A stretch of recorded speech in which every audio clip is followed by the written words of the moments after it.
고질적인 임금 체불 문제 개선을 위해 고용노동부는 지난 9월 2일 범정부 차원의 임금 체불 근절 대책을 발표했습니다.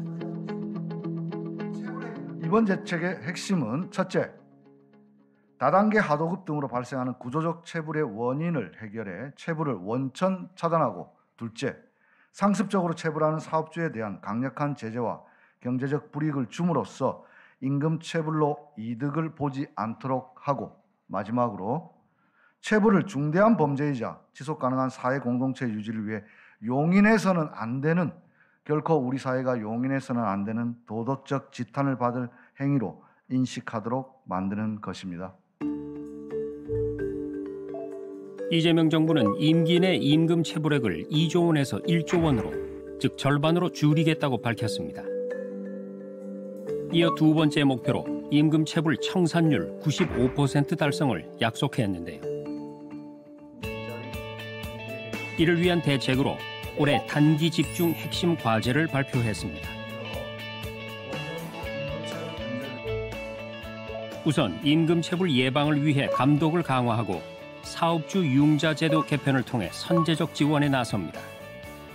또한 노동자의 피해를 줄이기 위해 발생한 체불은 신속히 해결하는 등 노동자 보호를 확대하고, 체불 사업주에 대한 제재를 강화해 2025년 청산율 87%를 달성하겠다는 겁니다.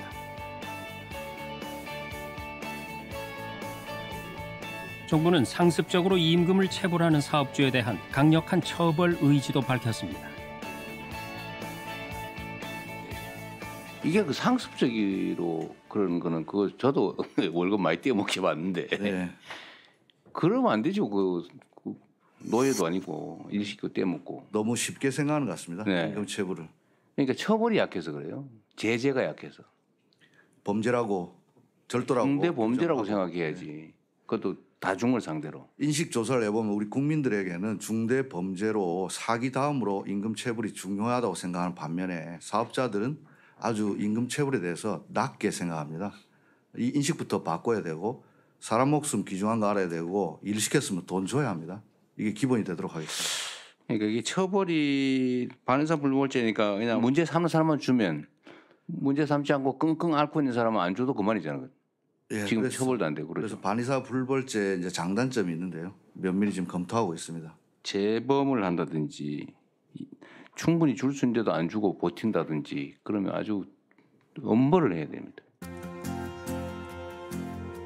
이를 위해 지난 10월 23일 이른바 상습 체불 사업주 근절법으로 불리는 개정 근로기준법이 시행됐는데요. 눈에 띄는 점은 상습 체불 사업주의 기준이 명확해진 겁니다. 퇴직금을 제외하고 1년간 3개월분 임금 이상을 체불하거나 5회 이상 체불, 또 체불 총액이 3천만 원 이상인 경우 상습 체불 사업주로 지정됩니다. 이번 상습체불 근절법의 핵심은 세 가지 측면의 설명이 가능할 것 같습니다. 첫 번째로는 상습체불 사업주의 정의를 신설을 하게 됐고요. 그다음에 상습체불 사업주에 대한 신용 제재, 그리고 정부의 보조 지원 사업 참여 제한, 공공 입찰 시 불이익, 이런 강화된 경제적 제재의 근거가 마련됐다는 게 첫 번째고요. 두 번째는 명단 공개 사업주에 대한 제재도 강화되었습니다. 출국 금지가 가능해졌고요. 3년간의 명단 공개 기간 중에 다시 임금 체불을 하게 되는 경우에는 반의사 불벌죄의 적용이 배제되도록 되었습니다. 마지막 세 번째로는 피해 근로자에 대한 구제 방안인데요.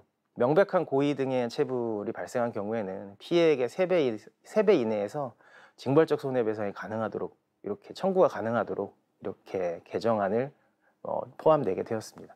그리고 마지막으로는 재직 중인 근로자들도 체불 시 지연이자, 연 20% 지연이자가 적용이 되는데요. 현재는 퇴직자만 적용이 되는데 이걸 재직 중인 근로자도 적용이 되도록 확대하였습니다. 정부는 이번 법 개정을 통해 노동자의 피해를 최소화하고 사업주에게는 임금 체불을 통해 얻는 이득보다 감당해야 할 비용이 더 커지도록 경제적 제재를 강화했다고 밝혔습니다. 과거에 어떤 분쟁을 인식하는 경우가 좀 많았는데 분쟁이 아니라 임금 절도, 체불은 곧 절도로 이제 규정을 하고 상습 고의 체불에 대해서는 기대이익을 제로로 만드는 설계를 시작했다는 점입니다. 구조적 원인, 그러니까 다단계 하도급까지 염두에 둔 직접 지급, 구분 지급 확산과 함께 같이 결합됐을 때 실질적인 감소가 가능하다고 볼 수 있겠습니다. 올해 들어 7월까지만 1조 3천억 원의 임금이 체불되고 있고 무려 17만 명의 노동자가 고통을 받고 있습니다. 김필수 씨는 오늘도 법원 앞에 서고 김선호 씨는 월세를 걱정해야 합니다.